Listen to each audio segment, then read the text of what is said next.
Muy buenas tardes a mis queridos alumnos del tercer nivel básico de la mañana. La presente clase es para explicar lo que consiste el lenguaje literario.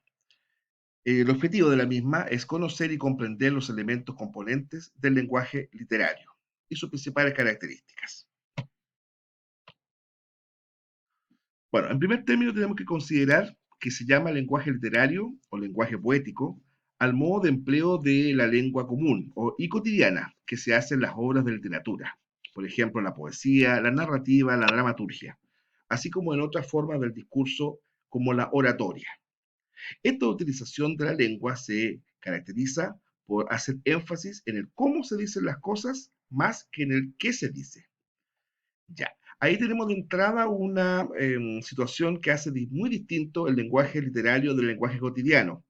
El lenguaje literario tiene como principal finalidad generar un elemento estético que va más allá de la precisión del mensaje que se quiere entregar. El lenguaje literario eh, va más cercano a la creatividad, a la imaginación del emisor del mensaje, más allá que a la precisión o a la rigurosidad muchas veces de las palabras que se está utilizando. Por eso es que señalamos que el lenguaje literario es distinto del cotidiano, porque gracias a este lenguaje, el literario, nos permite hacer la poesía, la narrativa y la dramaturgia, especialmente la poesía. Ahora, ahí hablábamos también de oratoria. La palabra oratoria se refiere a la técnica que se emplea para hablar en forma clara y convincente. Eso es la oratoria. Cuando se dice, por ejemplo, ya tal persona es un buen orador, estamos diciendo que una persona tiene claridad en los discursos. Bueno, generalmente en las piezas de oratoria también se utiliza el lenguaje literario por las distintas herramientas que en ese plano vamos a estudiar dentro de esta clase. Bueno, el lenguaje literario se rige por reglas distintas a las del lenguaje ordinario o cotidiano, puesto que en este último siempre se privilegia la economía del lenguaje, como decir más diciendo menos, y la claridad del mensaje, mientras que en el lenguaje literario persigue, entre otras cosas, un estándar de belleza artística. ¿Ya? Por ejemplo, a ver, voy a dar un ejemplo bastante cotidiano que a lo mejor nos puede servir. Mediante una conversación telefónica, una persona le dice a la otra, ¿vienes para acá? En el lenguaje cotidiano, sí, voy para allá, o voy saliendo, por ejemplo. Ya, eso mismo en lenguaje literario se podría expresar, sí, voy a tu encuentro. Si ustedes se fijan, sí, voy a tu encuentro, es como la misma idea anterior, pero ya se le está dando un tono un poco más solemne. O no, no te impacientes, voy a tu encuentro. Podemos esto vincularlo, por ejemplo, a la parte romántica, a la parte afectiva, a la parte emotiva, a una añoranza, tanta cosa. ¿Ya? Estamos diciendo lo mismo, pero con connotaciones distintas. Voy saliendo para allá o sí, no desesperes, voy a tu encuentro. Lo segundo es un lenguaje claramente literario. Esto último se puede conseguir mediante diversas técnicas y modificaciones, como puede ser la rima, la musicalidad, la metáfora, la repetición o incluso ciertas formas de sintaxis que no son usuales en la lengua cotidiana. En ese sentido, el lenguaje literario es mucho más libre y creativo en algunas cosas, pero es más controlado y tradicional en otras. ¿Ya? ¿Por qué decimos que es más controlado y tradicional? Porque el lenguaje el literario fundamentalmente es más pulcro en el uso de los adjetivos, es más pulcro en el uso de los sustantivos, ¿ya? Respeta más bien el tema de los géneros. Por ejemplo, un sustantivo, ¿verdad? Es de género masculino, evidentemente se le colocará, ¿verdad? Un adjetivo de tipo masculino también. Cosa que a veces en el lenguaje cotidiano no es así. Hay ciertas variaciones en ese sentido, ¿ya? Pero, insisto, el objetivo fundamental del lenguaje literario, más que la precisión del mensaje, es la estética. Más en lo que se dice, es lo que cómo se dice. Eso es clave que ustedes lo tengan a consideración. Bueno, dentro de las características del lenguaje literario, ¿verdad? Podemos mencionar, ¿verdad? Algunas de las que están ahí en esta diapositiva. Por ejemplo, es una formulación particular del lenguaje común y corriente, teniendo en cuenta aspectos de valor artístico, filosófico y estético, en lugar de los simplemente comunicativos. Se trata de un modo especial de uso, cuyo objetivo es producir obras artísticas con la palabra, que se conocen como textos literarios, ¿ya? Cuando hoy hacemos referencia a elementos de tipo filosófico, ¿ya? Estamos queriendo decir que el lenguaje literario, por lo general, va desarrollando un pensamiento. No es solamente entregar una información, es el desarrollo de un pensamiento, tratando de darle cierto orden coherente a lo que se quiere decir, pero con el plus de lo estético, ¿ya? Una poesía también puede ser narrativa. Yo recuerdo, no sé, la Araucana, Arauco Domado, por ejemplo, eran poesía, textos poéticos de Ercilla y de Pedro de Oña, respectivamente, que fundamentalmente estaban narrando una guerra, ¿cierto? La guerra de Arauco. Pero si vamos a la forma como van mencionando el relato, están cargadas de elementos estéticos, ¿ya? Por ejemplo, cuando esa frase tan repetida de la arcilla, que es como, de la araucana, perdón, que es como lo que siempre se recuerda de ella, ¿ya? La gente que produce es tan granada, gallarda y belicosa, que no ha sido por rey jamás regida, ni extranjero, dominio, sometida. Ya, esa frase, que se utiliza, ¿no es cierto?, para destacar el carácter indómito del pueblo mapuche, ¿ustedes se fijan? Está decorada de muchos elementos literarios. Esa gente, la gente que produce, es decir, el traductor chileno, es tan granada, es decir, elegida, gallarda, valiente y belicosa, guerrera, que no ha sido por rey jamás regida, ¿ya? Ni extranjero, dominio, sometida. O decir, no solamente está hablando que este pueblo es indómito, sino que lo está diciendo de manera elegante y estética, Ercilla cuando redactó esos versos. Otro ejemplo, ya dentro de la misma Araucana, Chile, fértil provincia y señalada en la región antártica y famosa. Está también entregando un mensaje, describiendo geográficamente Chile, pero eh, bastante nutrido de elementos poéticos y que apuntan hacia el lado estético del relato. ¿Ya? Por otra parte, un poema, una novela, incluso un discurso pronunciado ante una tribuna o una oración, son ejemplos de uso del lenguaje con fines distintos a los que persigue una nota pegada en el refrigerador o una llamada telefónica a la compañía del cable, por ejemplo. ¿Ya? Eh, de repente, el lenguaje cotidiano es fundamentalmente funcional. Se requiere que la persona que recibe el mensaje pueda a lo mejor modificar una conducta a partir de ese mensaje. En cambio, un poema o una novela tiene otro significado: emocionar, ¿ya? Hacer recordar, hacer pensar, establecer mundos paralelos. Cuando uno se mete, se adentra en el argumento de una novela, por ejemplo, en la mente está creando un mundo paralelo, ¿ya? Es como ver una buena película.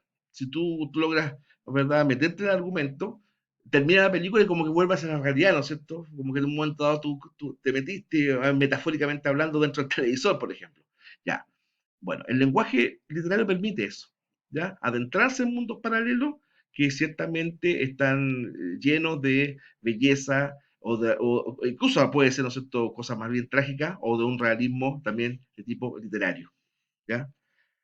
Bueno, el lenguaje altera sus reglas usuales y explora los límites de lo que puede decirse y cómo encontrando nuevas formas de expresión de los contenidos profundos del espíritu humano, ¿ya?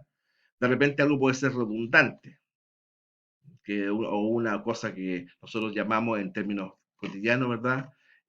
Redundancia o pleonasmo, ¿no? ¿Verdad? Cuando uno da un adjetivo que está inmerso en el sustantivo. No sé, a ver, cadáver muerto. Ya, eso es un pleonasmo, ¿verdad? O redundancia. Pero ese contexto literario no necesariamente es una redundancia o un pleonasmo. ¿Ya?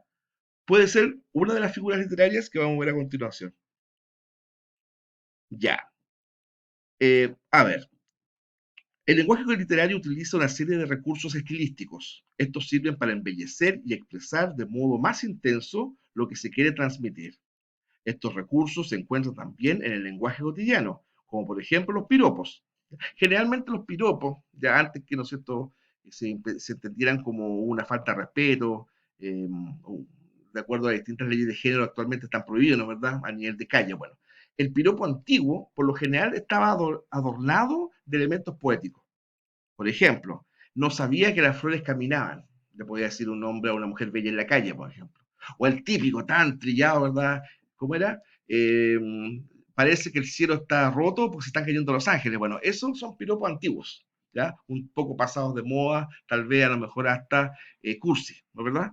Bueno, generalmente los piropos, en términos cotidianos, hacen alusión a metáforas o a figuras literarias acomodadas para la ocasión. Bueno, ahí tenemos, ¿verdad?, tres recursos literarios estilísticos, como la metáfora, que la he mencionado ya varias veces, ¿ya? Es una figura literaria en la que se establece una relación de semejanza entre un elemento real y uno figurado.